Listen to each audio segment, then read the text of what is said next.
It was 5 hours when my secure line buzzed with an emergency from Singapore. Supply chain failure cascading through Southeast Asia. 3 manufacturing plants down, millions in losses piling up by the hour. I was already at my workbench, coffee cooling beside 3 monitors displaying real-time logistics data from 17 countries. "Phoenix to base," came Anderson's voice through the encrypted channel. "We've got a Category 5 supply disruption. Need immediate rerouting protocol." I pulled up the global map, red alerts blinking like Christmas lights gone wrong. Taiwan semiconductor delay triggered a domino effect nobody else could see coming. But I'd run logistics for Marine Expeditionary Forces in Kandahar. You learn to think 3 moves ahead when convoy routes mean the difference between life and death. Copy Phoenix, initiating backup route Charlie through Thailand and Vietnam. Redirect Malaysia overflow to Indian Ocean shipping corridor. My fingers moved across the keyboard with military precision. 30 years of building redundancies into redundancies. While other companies had supply chains, I'd built what we called in the core a logistics web. Damage one strand, the others automatically compensate. Same principle that kept ammunition flowing to forward operating bases when the Taliban took out primary routes. Routes confirmed, base. You just saved us 48 hours and about 12 million in penalties. Just another Tuesday morning. By 0630, crisis averted, supply flowing again. I documented everything in my after-action report, same as I'd done for 3 decades. Proper planning prevents poor performance. Old Marine motto that never gets old. That's when my secure phone rang. Company business. 2 hours later, I was sitting in that boardroom at 0800 hours sharp, same as I had for the past 30 years, when Madison Cole looked me dead in the eye and said, "David, your time here is up." Just like that. No mention of the Singapore crisis I'd just resolved. No thank you for 3 decades of service. Her nephew Tyler was already wearing my access badge around his neck like some kind of trophy. Kid couldn't have been more than 26, fresh out of some Ivy League MBA program, smirking at me across that polished conference table. 30 years is a good run, Madison continued, sliding a folder toward me.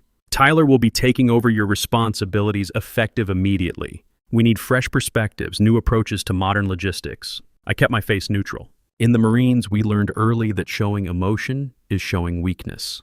But inside, I was running a tactical assessment. This wasn't just termination. This was a coordinated strike against experience itself. Around the table sat the board members, most of them 20 years younger than me. The old guard was gone, replaced one by one over the past few years with Madison's hand-picked modernization team. Corporate speak for pushing out anyone who remembered when handshake deals meant something. Madison had been under pressure from investors for months. The quarterly reports all showed the same demand.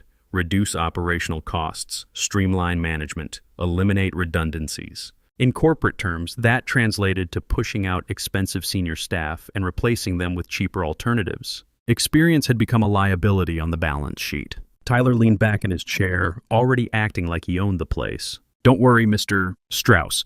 I've been studying your systems through some consulting firms. AI-driven logistics, blockchain supply tracking, we're going to revolutionize everything. Studying my systems through consultants." This kid who probably thought logistics meant getting his DoorDash delivered on time was going to revolutionize 3 decades of military precision supply chain management with buzzwords and algorithms. I thought about my son Jake, junior year at Georgia Tech, studying industrial engineering because his old man had shown him what real systems architecture looked like. Last week, he'd called asking for advice about his senior project. "Dad, how do you build something that survives when everything goes wrong?" "Good question, son." Today, I was about to find out if I'd built mine strong enough. "The company needs to evolve," Madison was saying. "We can't be held back by outdated thinking." Outdated thinking. Like the outdated thinking that had kept us operational through the 2008 financial crisis, the 2011 tsunami, the 2020 pandemic, and about 50 other disasters these kids had read about in case studies but never actually managed. I thought about my Thursday morning call with the Brotherhood. That's what we called ourselves, the 17 international partners who actually kept this place running. All veterans, hand-picked over decades of shared missions and mutual respect. There was James Phoenix Anderson in Singapore, former Navy logistics officer who'd coordinated supply runs through the South China Sea during joint exercises. Rodriguez Hammer Santiago in Montreal, ex-Army quartermaster who'd kept 3 forward bases supplied during his tours in Iraq. Müller Rockschmidt in Germany, marine transport specialist who'd managed the Berlin airlift commemorative operations. 17 warriors across 4 continents who understood that some things matter more than quarterly earnings. Each one had earned their call sign through competence under pressure, not because some consulting firm thought it sounded cool. Every Thursday at 1400 hours, we had our secure conference call. Not just business updates, real talk about keeping global commerce flowing while corporate types played politics. These weren't just suppliers or partners. They were brothers who'd earned their place through service and sacrifice. Madison was still talking. "We'll need you to sign these separation papers now. Clean transition, you understand." I understood, all right. I understood that they thought they could just write off 30 years of expertise with a signature. They had no idea what they were really doing. See, back in 2009, after we nearly lost everything during that Taiwan semiconductor crisis, I'd insisted on adding some specific language to our international licensing agreements. Call it military paranoia, but when you've commanded logistics for 3 Marine divisions, you learn to plan for every contingency, including the possibility that corporate politics might try to remove you from your own operation. The clause was buried deep in the technical specifications section, written in language that would make a lawyer's eyes glaze over. If the original architect was removed without operational cause, all licensing rights reverted to me personally.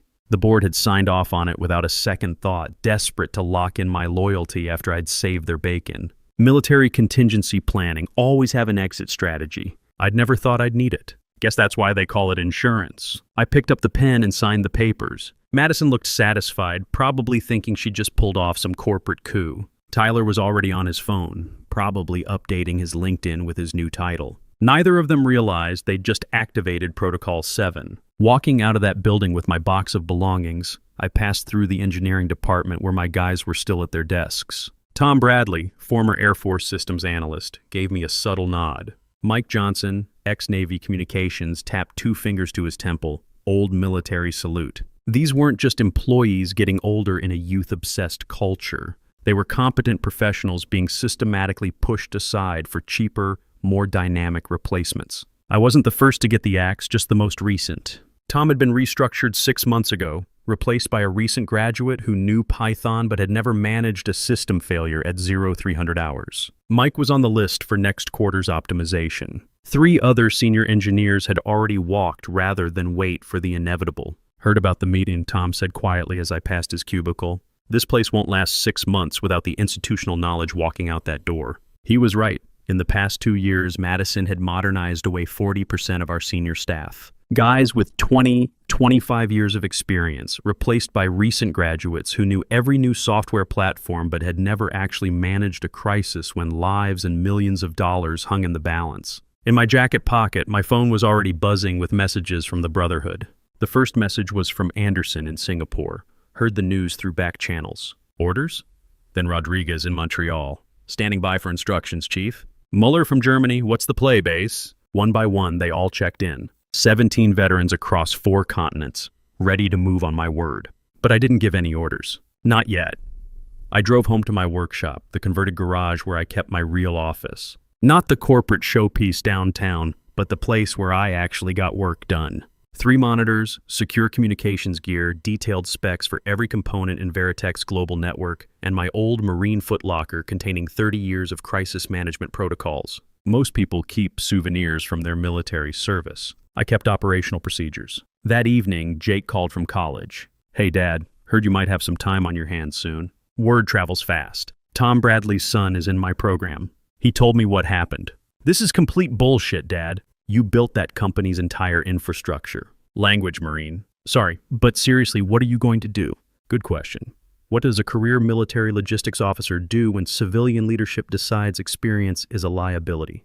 "I'm going to teach them the difference between management and leadership," I said. "Sometimes the best lessons come from watching someone fail." That sounds ominous. "Just strategic patience, son. Your old man didn't serve 3 tours in logistics command without learning a thing or 2 about supply chain warfare. Week 1 was just the beginning." By 0600 the next morning, the first domino fell. My phone rang. Madison, her voice tight with what sounded like barely controlled panic. "David, we're having some issues with the Singapore facility. They're saying they need authorization from you specifically." "That's interesting," I said, pouring my morning coffee. "Tyler should be able to handle that, right? He's been studying my systems." They're refusing to process any shipments without your direct approval. Something about licensing protocols. I let the silence stretch for a few seconds. In the military, we called it psychological pressure. In civilian terms, it's just letting someone squirm. Sounds like a management issue, I finally said. I'm sure your nephew can figure it out. He's got all that modern training. She hung up without another word. By 1000 hours, Montreal had joined Singapore in freezing all operations. Then Germany, then Taiwan. One by one, every facility in our network went dark, displaying the same message. Original architect authorization required. The beauty of military planning. Redundant systems that fail safely when command structure is compromised. Tyler, apparently, had spent his first morning as my replacement trying to override the system manually. Kid had no idea that the security protocols I'd designed were based on military-inspired defensive planning. You don't just override 30 years of strategic preparation with an MBA and some consulting reports. But this was just the opening move. I knew it would take weeks, maybe months, to fully demonstrate the scope of the problem they'd created. The stock price started dropping that afternoon. First a little, then faster as word spread that Veritech's entire global supply chain had mysteriously stopped functioning. Social media picked it up by evening. #BringBackDavid started trending organically. Week 2 brought escalation. Tyler tried everything his consultants had taught him. He flew to Singapore personally, thinking face-to-face meetings would solve the problem. Anderson was polite but firm. "Nothing personal, mister. Cole, but I have standing orders from base. Until those orders change, this facility remains in standby mode. But I'm the new logistics director. I have authority here." Anderson's voice carried the kind of respectful steel that only comes from military service. "With respect, sir, authority is given. Trust is earned. And trust takes time." That Thursday, I held my first Brotherhood call since the termination. All 17 voices checking in with military precision. Phoenix report. Singapore operations suspended base. Local management getting nervous but holding the line. Hammer, what's your status? Montreal locked down tight. Canadian regulators asking questions but our paperwork's clean. Rock? Germany solid. EU compliance officers sniffing around but everything's by the book. One by one, they confirmed what I already knew. The network was holding, waiting for my word. 17 facilities, 17 countries, 17 veterans who understood that loyalty runs deeper than quarterly profits. Listen up, I said. This isn't about revenge. This is about demonstrating the value of experience and institutional knowledge. We maintain position until they learn the lesson. Stay professional, stay legal, but stay strong. Copy that, base. How long do we hold? As long as it takes. Week 3, the media circus began in earnest. Business reporters were calling for quotes, industry analysts trying to figure out what was happening. The story they settled on was perfect. Corporate greed backfires as veteran engineers' dismissal cripples global operations. LinkedIn exploded with posts from other experienced professionals sharing their own stories. Engineers, project managers, technical directors, all pushed aside for younger, cheaper alternatives, watching their former companies struggle without institutional knowledge. Tom Bradley wrote a particularly viral post. 30 years of crisis management experience walked out of Veritech yesterday. Today they can't handle a routine supply chain hiccup. This is what happens when you treat experience like overhead instead of the asset it is. Meanwhile, Tyler was learning the hard way that theory and practice are two different animals. He tried bringing in more consultants, experts who promised they could decode my systems and get operations running again. I got a call from Jim Collins, an old Marine buddy who worked security for one of our competitors. "Heard about your situation," he said. "Madison Cole's been making calls all day, trying to poach engineers from other firms. Apparently, she needs someone who understands your systems. Any takers?" A few junior guys are tempted by the money, but anyone with real experience knows better. Word's gotten around that she burned you after 30 years. Nobody wants to be next. The reputational damage was spreading beyond just operational problems. In the tight-knit world of senior engineering talent, Madison had marked herself as someone who couldn't be trusted. The best people started avoiding Veritech entirely. Week 4 brought the first board crisis. I didn't give any interviews about the situation, but I didn't need to. The facts spoke for themselves. Stock price down 20% and falling. Major clients threatening to find alternative suppliers. Investors demanding explanations that Madison couldn't provide. That's when Tyler showed up at my door for the first time. He stood on my front porch, looking like he hadn't slept in days. The arrogance was gone, replaced by something that might have been the beginning of humility. "Mr. Strauss, I think I might have made a mistake." "You think?" I invited him in, poured 2 cups of coffee, and sat him down at my kitchen table. For the next 2 hours, I gave him his first real lesson in logistics management.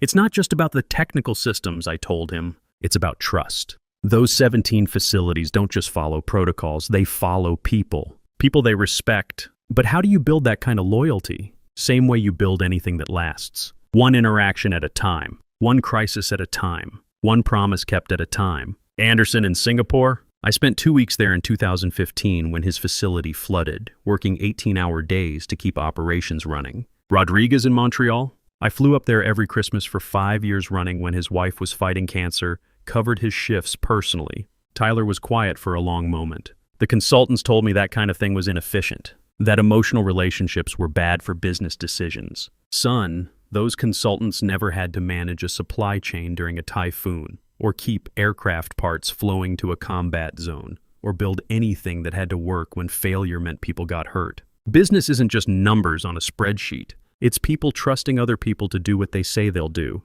Is there any way, could you teach me? I mean, really teach me, not just hand over some manuals. That's when I knew the kid might actually be salvageable. But one conversation wasn't going to undo years of MBA programming. Teaching you would mean accepting that you've got a lot to unlearn first. All that theory about disruption and optimization, some of it's useful, but most of it misses the point.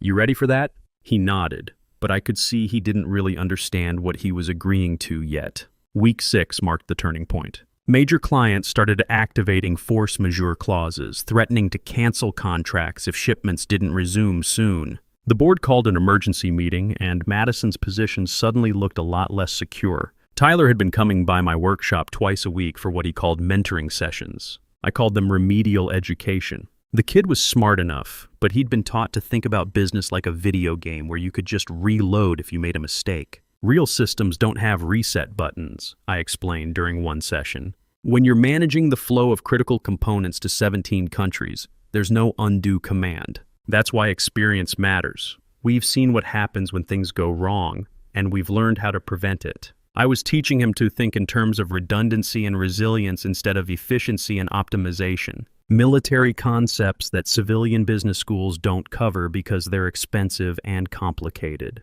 Why build 3 different routes when one works fine? He asked.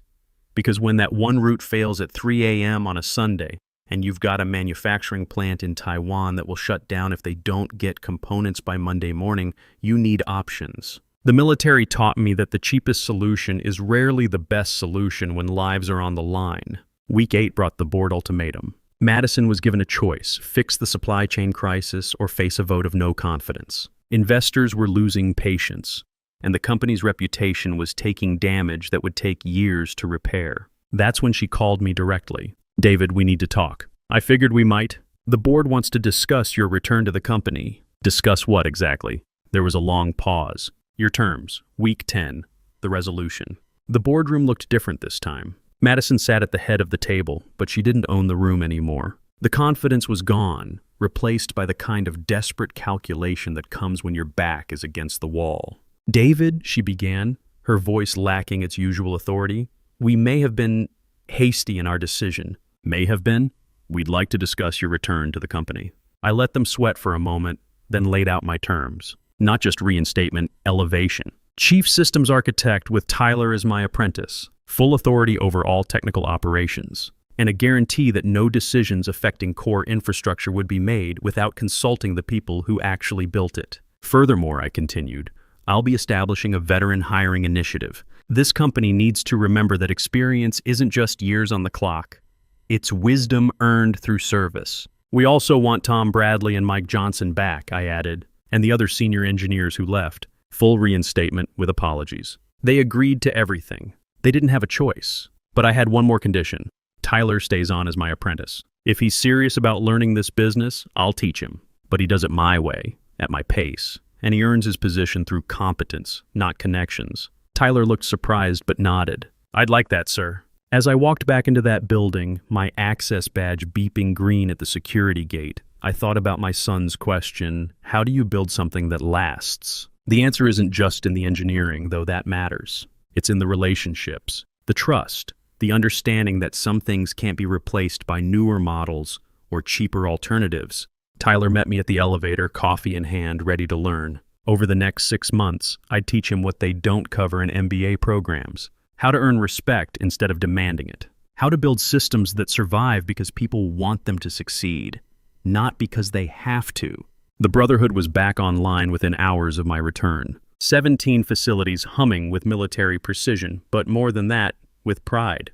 Pride in being part of something larger than quarterly reports and corporate politics. "Welcome back, base," came Anderson's voice over the secure channel during our first Thursday call. "Good to have command structure restored." "Copy that, Phoenix." "How's morale across the network?" "Solid, Chief. Word spread fast that you handled the situation with class." Couple of other companies have been reaching out, wanting to know how to build the kind of loyalty you've got. "Tell them it's not for sale," I said, "but it can be earned."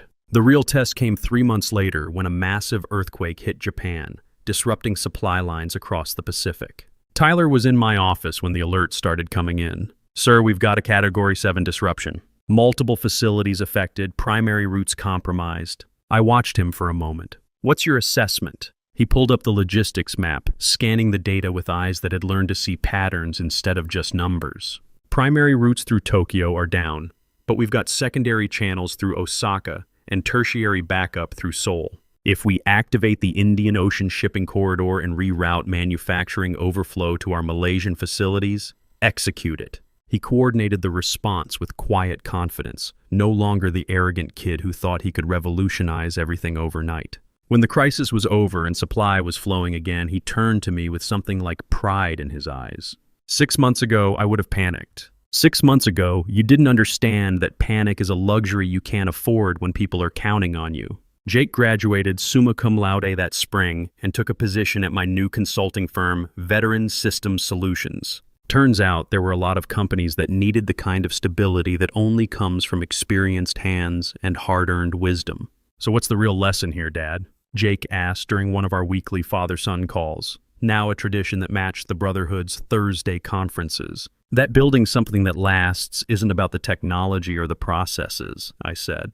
"It's about the people, the relationships, the understanding that trust is the only currency that really matters in the long run. And the military stuff, all the protocols and contingency planning, that's just good habit formation. But the real strength comes from knowing that the people around you will execute those protocols because they believe in the mission, not just because they're paid to." Madison lasted another 8 months before the board decided they needed new leadership.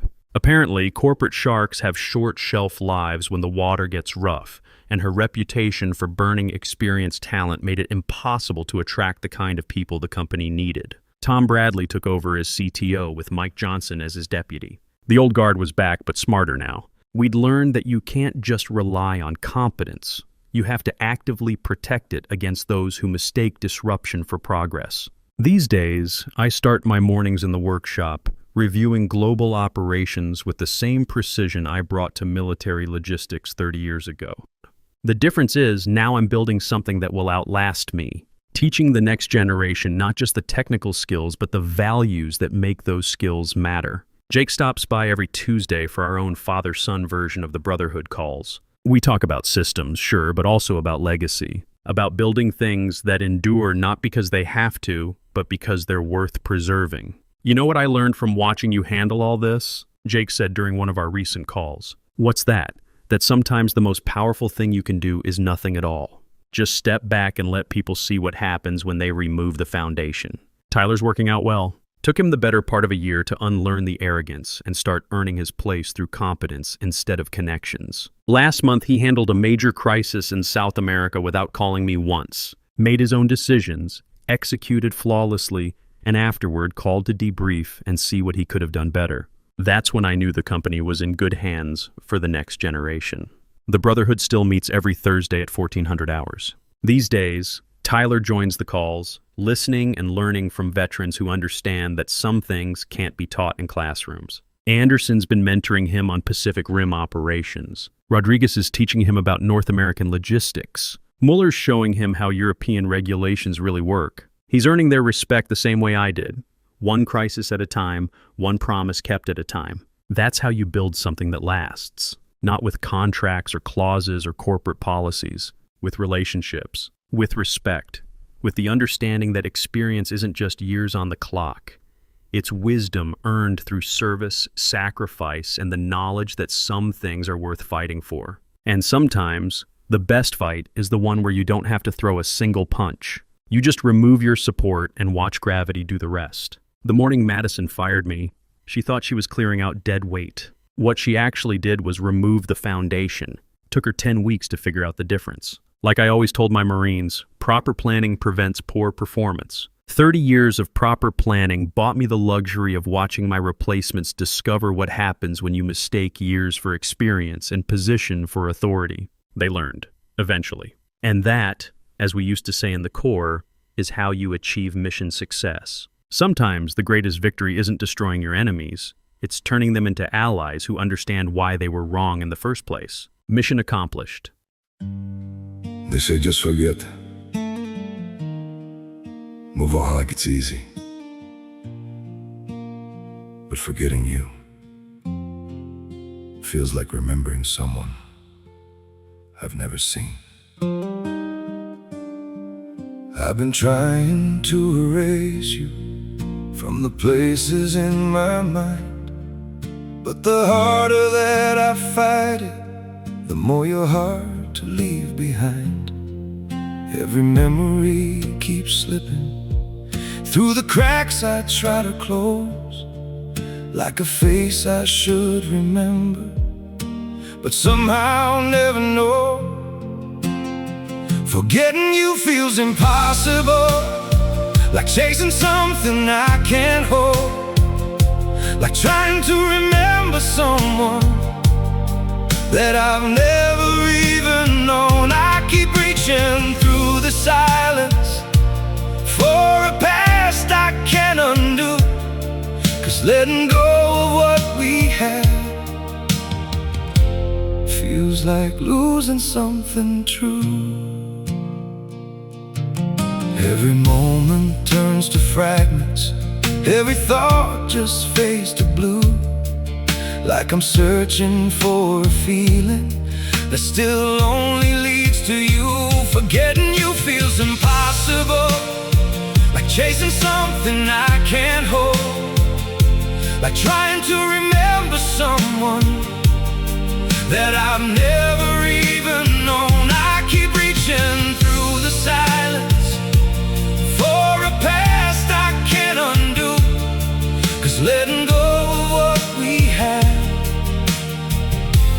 feels like losing something true.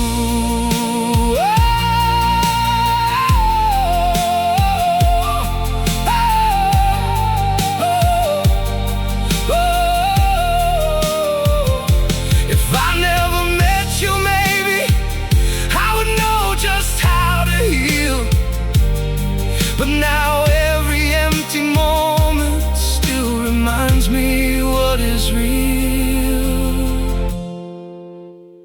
Forgetting you feels impossible, like chasing something I can't hold, like trying to remember someone that I've never even known. I keep reaching through the silence for a past I can't undo, 'cause letting go of what we had feels like losing something true.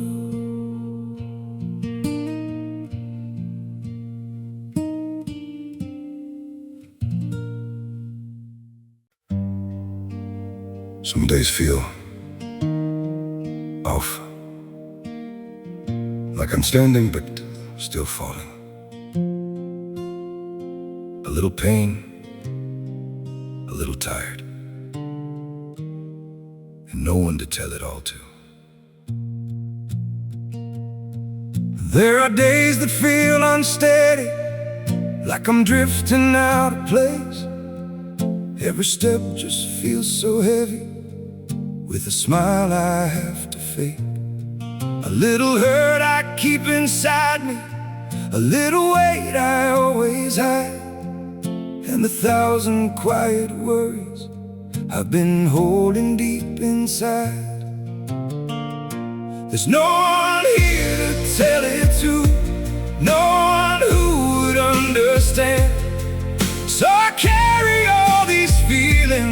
like they're slipping through my hands. A little broken, little lost, trying hard to just get through.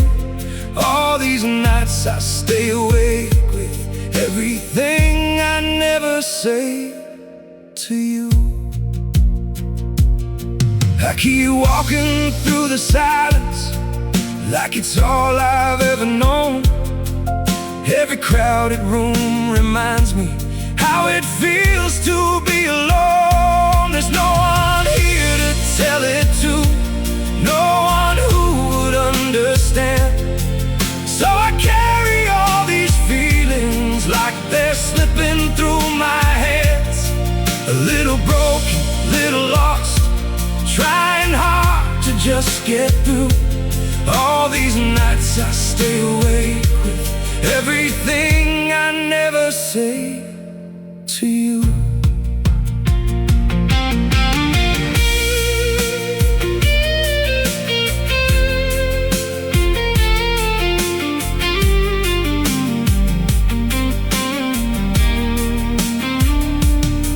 Maybe one day I'll be stronger, maybe I'll learn how to speak, but for now I keep it buried in the parts of me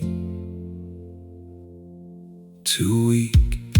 There's no one here to tell it to, no one who would understand. So I carry all these feelings like they're slipping through my hands. A little broken, little lost, trying hard to just get through. All these nights I stay awake with everything I never say to you.